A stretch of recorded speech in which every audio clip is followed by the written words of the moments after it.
A Legacy, the first in a classical series of men's devotionals, depicts characters of men from the Bible who represent men of today. Some succeeded while others failed. There are those who were strong yet some were weak. There is the spiritual and carnal. Kings, rulers, princes, and patriarchs, all of whom men can identify with. They all left a legacy, whether it was positive or negative. What is your legacy? Learning how to wait on God's promises from the life of Abraham is today's devotion. At the grand age of 99 years old, Abraham realized that God's ways are not man's ways. He believed God would bless him and Sarah with a child, but he did not know how. He wondered if it would be Eliezer, his trusted steward, who was born in his household, or Ishmael through surrogacy. Though Abraham's faith was strong, and he had a unique relationship with God, there was more he needed to learn about faith. God could have blessed this faithful couple with a quiver full of children at an earlier age, when they would have more time and strength to enjoy them.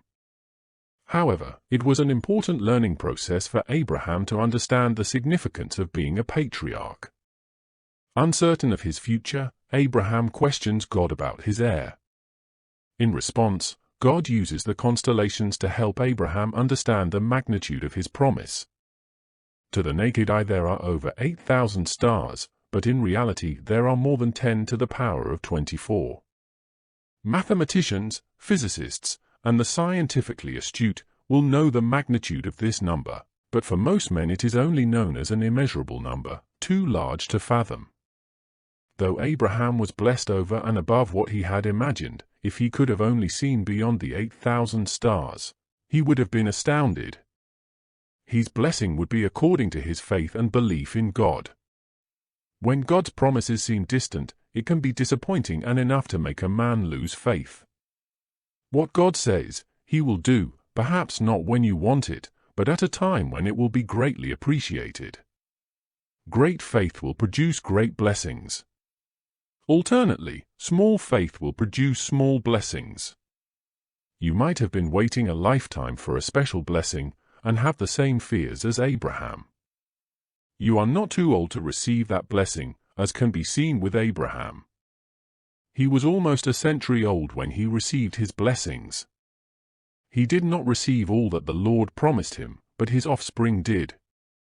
The blessings God has in store for you are beyond the number of stars in the heavens. Just as innumerable as the galaxies that cannot be counted, God has reserved them for you. You only need to believe God and take Him at His word as Abraham did, to receive those blessings. Spend some time today calculating how much m to the 6th power is and contemplate what you could do with that many blessings. For if elders shall be cut off, but those that wait upon the Lord, they shall inherit the earth. Psalm 37 verse 9.